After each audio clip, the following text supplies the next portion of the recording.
spectrum, right? Okay. So this would, you're looking at two options. You're like, A, we start a broad spectrum support, Okay. see how she feels. B, we go ahead and run the hair mineral analysis and just get the exact or closer to the exact answer right off the bat. You can Mhm. start the calm right away to start manipulating the cortisol pattern. Just do that right now. And then if you're going to run the hair mineral, then I wouldn't do any minerals. I would Okay. just keep her on baseline and then start whenever you get the results, start plugging shit in, Yeah.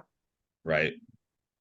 Like I said, I'm assuming she's going to pull mostly deficiencies on there. She's probably, I don't know that she's going to have like any huge toxicities necessarily, unless Is she she, has like exposure somewhere. is she like on what you said she's on birth control? Is she on copper ID?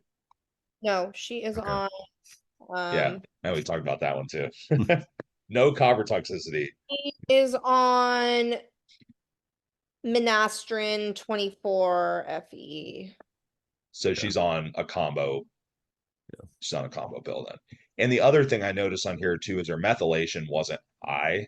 So a lot of the time we'll see with toxicities, we'll see methylation start going high also because it's trying to compensate for that as well. So yeah, I would say you know, spend the 110, 135 bucks, whatever it is, run that, Yeah. call it a day, just get it, be done with it.